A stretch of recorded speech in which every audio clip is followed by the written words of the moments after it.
말씀을 준비한 내용은 교인이 아닌 분의 이야기를 최근에 듣는데 너무 불우하게 자라온 거예요. 아, 이분이 하나님을 믿었으면 좋겠다. 이런 생각이 들었습니다. 근데 이번 주에 또 뉴스를 하나 보게 되었는데 어떠한 살인자가 감옥에 들어갔다가 나왔는데 또 살인을 저질렀는데 재판을 받는데 검사한테 이러겠대요. 자기 욕을 하면서 자기한테 사형을 달라고. 너무 그래서 1심의 재판관이 워낙 횡포가 심하니까 사형을 내렸는데 2심 때에도 똑같이 막 소리를 지르면서 난 잘했다고 하면서 하다가 2심 재판관이 무기징역을 내렸어요. 그런데 판결이 뭐였냐면 아무리 어떤 악한 말을 하고 조롱과 법정을 모독했을지라도 이 모독한다고 해서 이 법량을 추가하는 법은 없습니다. 그러므로 무기징역을 내립니다. 이렇게 하는 내용을 봤어요. 근데 제가 이렇게 보면서 이 세상은 아주 우리가 봤을 때 비참한 인생을 사는 사람들도 있지만 우리 모두는 우리 인생이 다 힘이 들고 때로는 상처가 많고 후회가 많습니다. 그래서 저는 오늘 말씀의 주제를 이 망가진 인생이라는 주제로 말씀을 시작하려고 합니다. 우리는요 정말 슬픔이 없는 사람이 없더라고요. 제가 이렇게 방문을 가고 잘난 사람이나 못난 사람이나 다 고민이 있더라고요. 그리고 슬픔이 있더라고요. 때로는 우리가 잠 못 이루는 밤을 가지며 살 때가 있습니다. 근데 오늘 여기 한 성경의 인물을 한번 같이 좀 보도록 하겠습니다.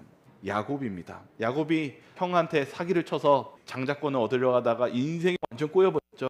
야곱에 대해서 뭐라고 적혀 있는지 좀 보도록 하겠습니다. 이 야곱이요 자신의 인생이 얼마나 슬펐는지 이 창세기 42장 38절에 그가 베냐민이라는 아들이 남았는데 이굽으로 보내라고 이 요셉이 보내라고 하면서 저기 요셉이 죽었다고 생각한 상태에서 베냐민을 데려오는 상태에서 그의 마지막 희망의 끈을 얘기하면서 이것마저 없으면 나는 인생이 험하다라는 표현이 있습니다. 한번 성경절 한번 읽어볼까요? 야곱이 이르되 내 아들은 너희와 함께 내려가지 못하리니 그의 형은 죽고 그만 남았음이라. 만일 너희가 가는 길에서 재난이 그에게 미치면 너희가 내 흰머리를 슬퍼하며 수월로 내려가게 함이 되리라.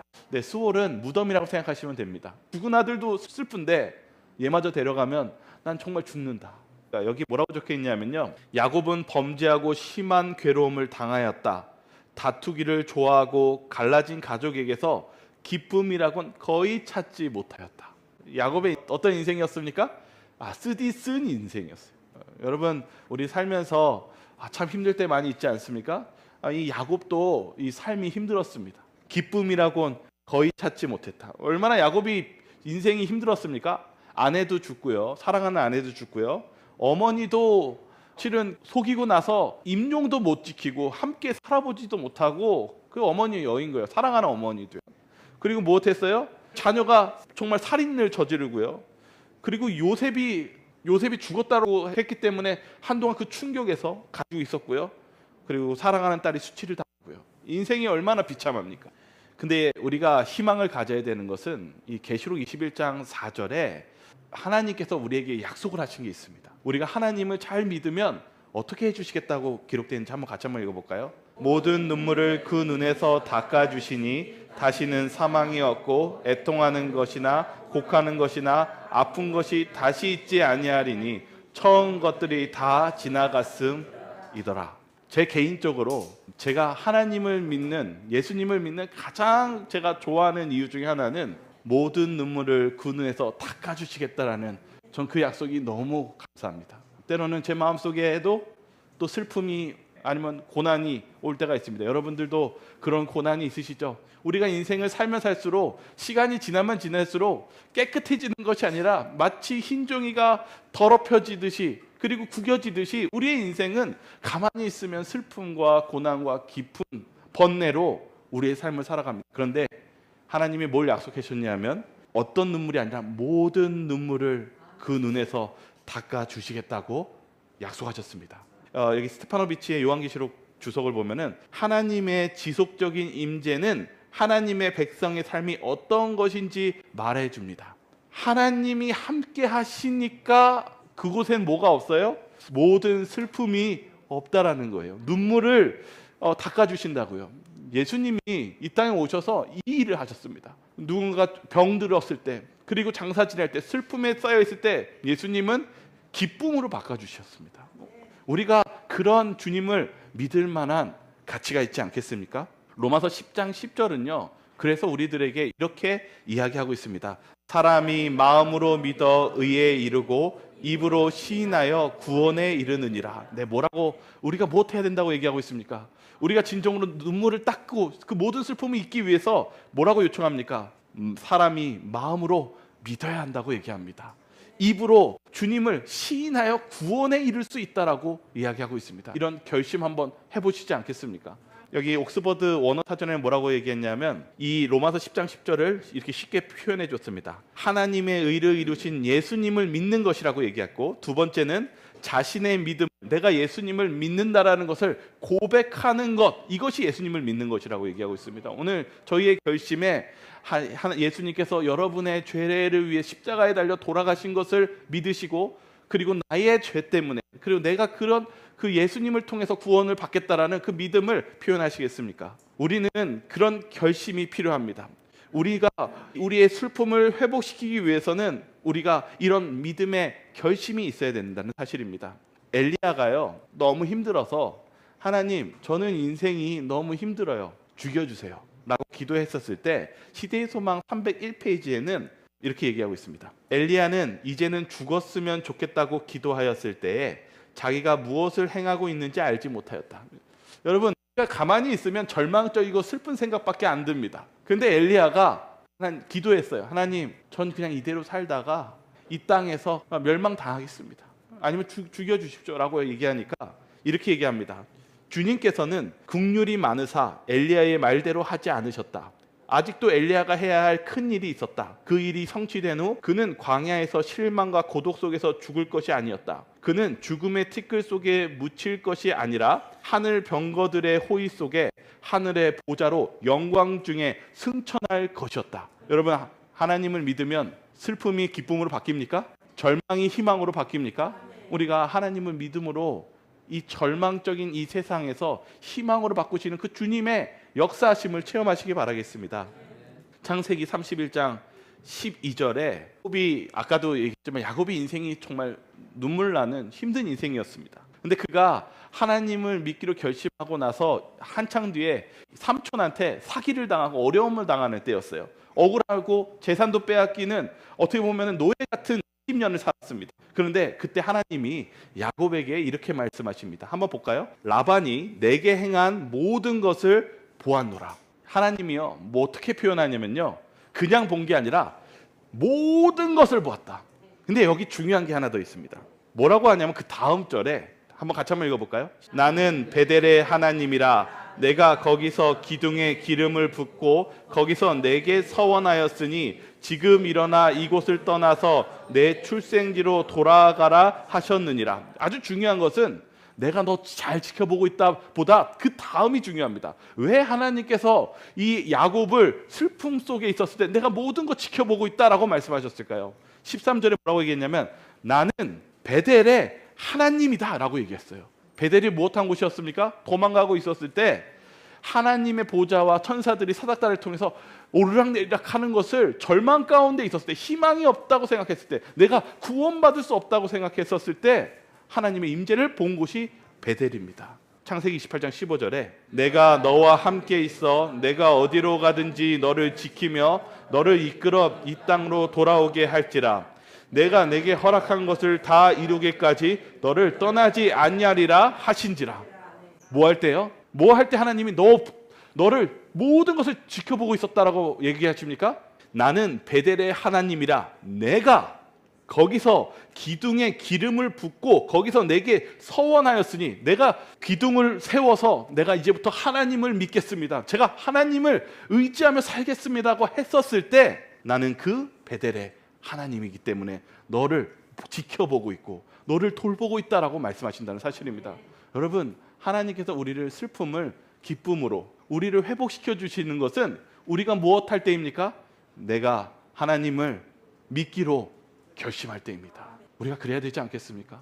하나님 도와주세요가 아니라 내가 하나님을 저의 구원자로서 주님 제가 믿겠습니다, 주님 저와 함께 해주십시오라고 말을 하는 그때부터 하나님은 야곱을 계속적으로 모든 것을 지켜보시고 그의 억울함을 풀어주시고 그를 보호해 주시고 축복해 주시려고 하셨다는 사실입니다. 우리가 그런 믿음이 필요합니다. 여기 좀 하나가 좀 있는데 제가 잠깐만 이거 좀 수정하도록 하겠습니다.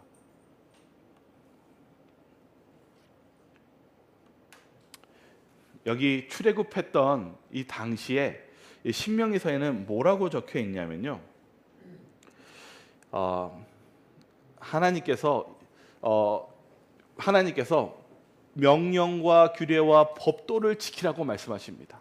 그러면서 뭐라고 했냐면 네가 그렇게 하면은 적과 꿀이 흐르는 땅으로 내가 크게 번성하게 해주시겠다고 주님께서 말씀하셨습니다. 근데 너무나 안타깝게도 이스라엘 백성들이 1세대 이스라엘 백성들이 가나안 땅에 가지 못했습니다.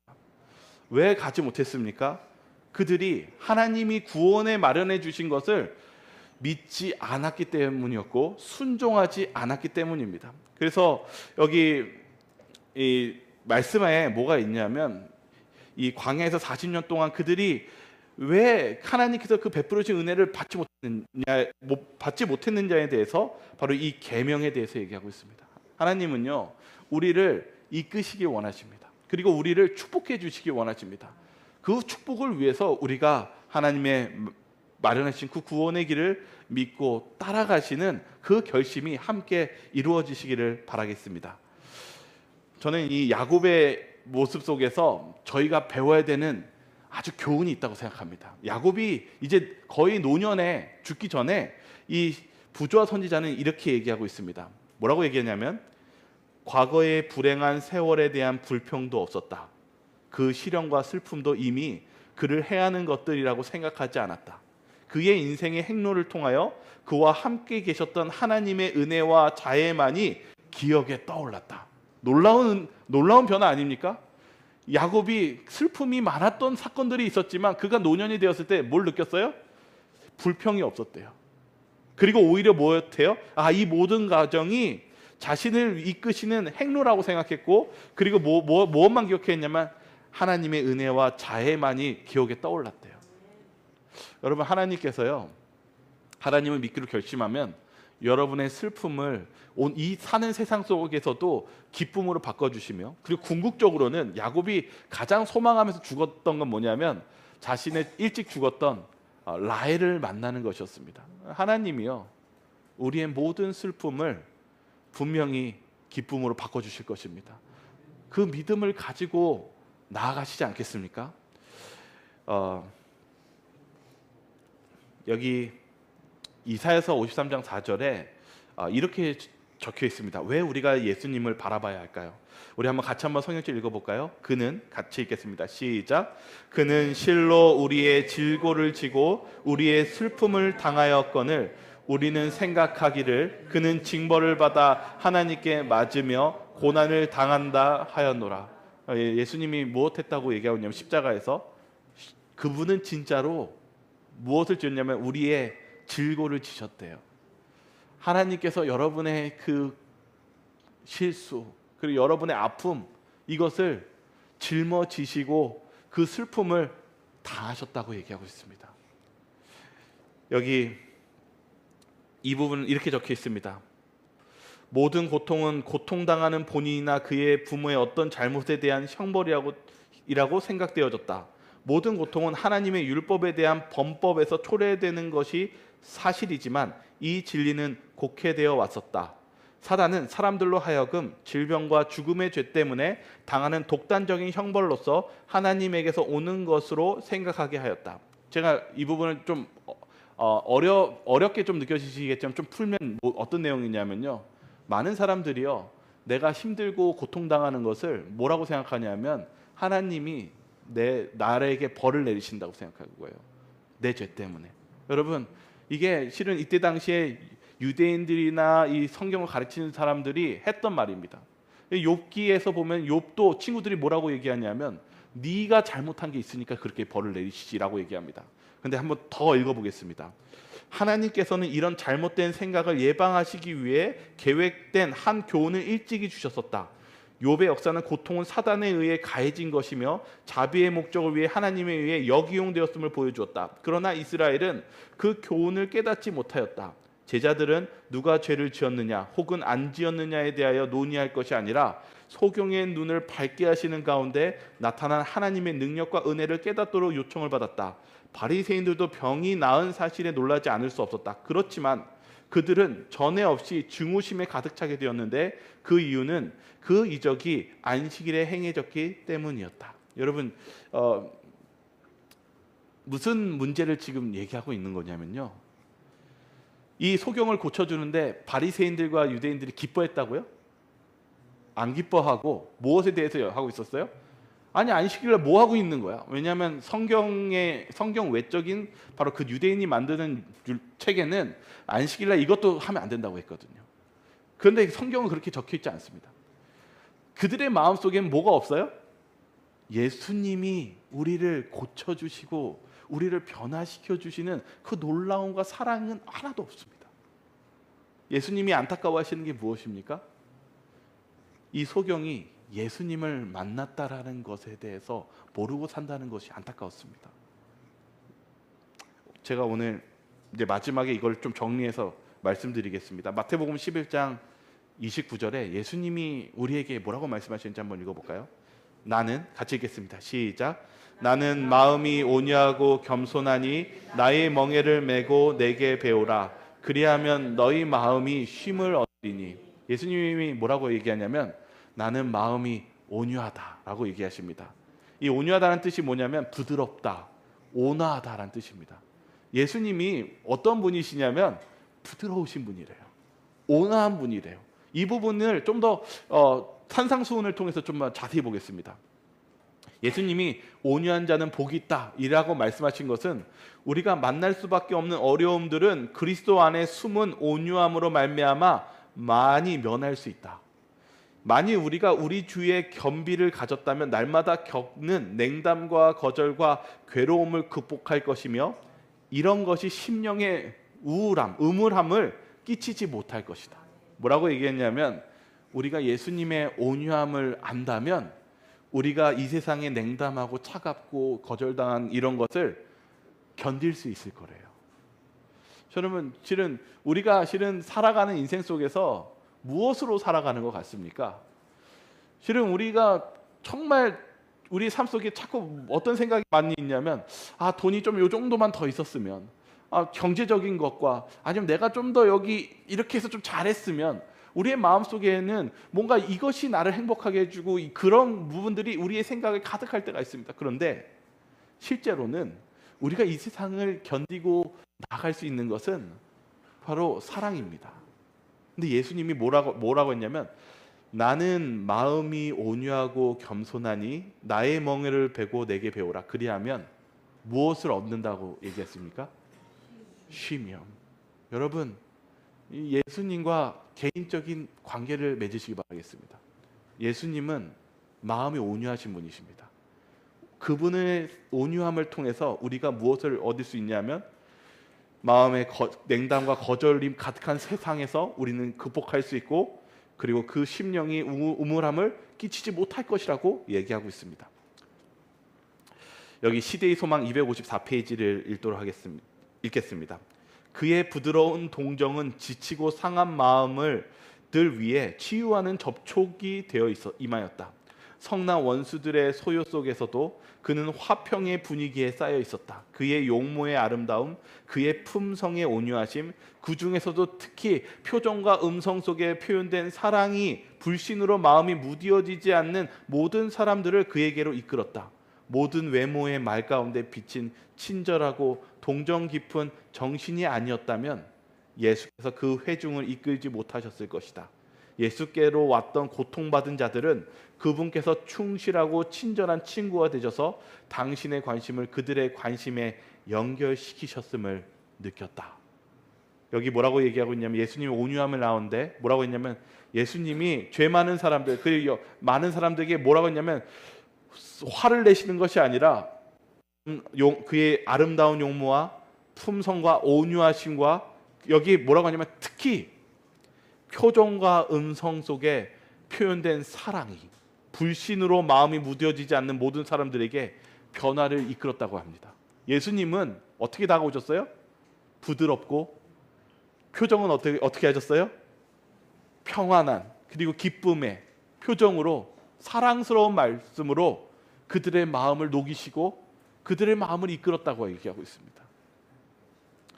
제가 오늘 이 설교를 준비하면서 실은 이게 무슨 말씀일까라고 생각하면서 실은 오늘 새벽에 실은 기도하러 나갔습니다. 오늘 아침 새벽에 놀이터를 한 바퀴 돌고 저기 산을 이렇게 한 바퀴 돌면서 하나님, 주님이 온유하심이 그리고 제 마음에 아니면 우리 마음에 있는 깊은 상처들과 이런 모든 것들이 어떻게 저희들에게 기쁨이 될 수 있을까요?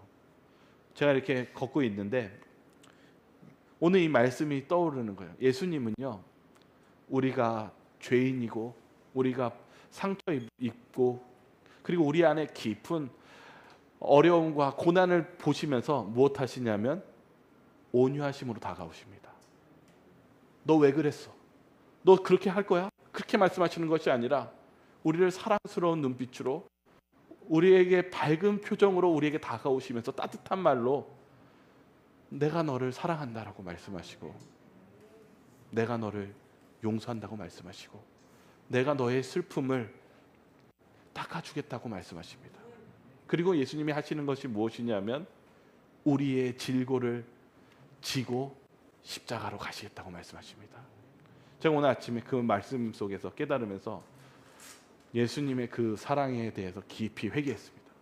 예수님이 우리의 잘못을 우리의 삶의 깊은 상처를 찾아오셔서 위로해 주시고 그리고 우리의 모든 그 질고를 위해서 십자가에 달려 돌아가심으로 우리가 용서를 받고 구원을 받고 끝내는 우리가 주님의 날에 우리가 이 세상에서 모든 슬픔을 잊게 해주는 예수님을 만나게 해준다는 사실에 진심으로 감사를 드렸습니다.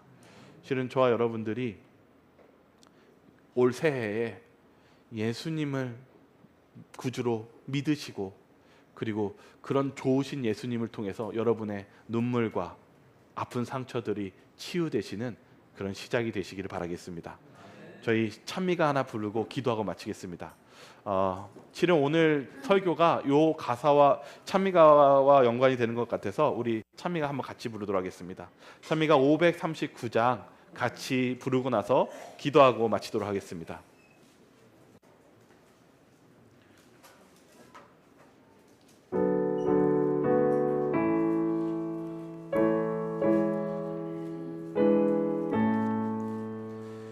눈 감으면 내 맘에 노래 있네. 맘 아픈 일 나 당할지라도 이 모든 것 다 디딤돌 되리라. 이 세상은 내 집이 아닐세. 하늘까지 내 마음 노래하며 끝까지 기쁘게 가리라. 그날까지 저 천성 바라보리. 주 날 부를 그날까지. 이 세상 것 뜬구름 나여 가득 잠시 동안 나 빌려받은 것 그 모든 것 내 마음 괴롭히나 저 천국엔 참 기쁨이 있으리. 하늘까지 내 마음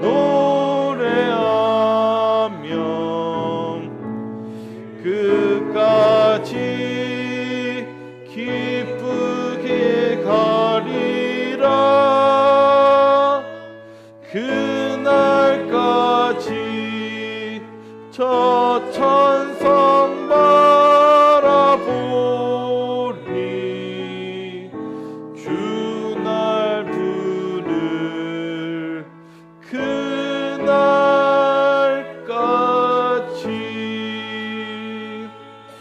저와 성도님은 모두가 그런 그날까지 예수님의 재림에 우리의 모든 슬픔을 닦아주시는 그날을 고대하시면서 저희 기도하시겠습니다. 사랑과 은혜가 자비로우신 하나님 아버지, 우리의 인생은 쓰디쓰고 아프고 어디 성한 데 없는 그런 인생을 살아가고 있습니다. 주님, 저희들이 이 세상에서는 바랄 것이 없는 그러한 이 세상에 살고 있습니다. 주여, 저희들의 이 인생 속의 슬픔과 때론 어두움과 상처, 이 모든 것들을 주님께서 저희들의 슬픔을 닦아주시겠다라고 약속하셨으니 주여, 저희들이 주님을 통해서 위로받고 그리고 주님의 재림의 날에는 저희의 모든 슬픔을 닦아주시겠다라는 그날을 참으로 고대하기 원합니다.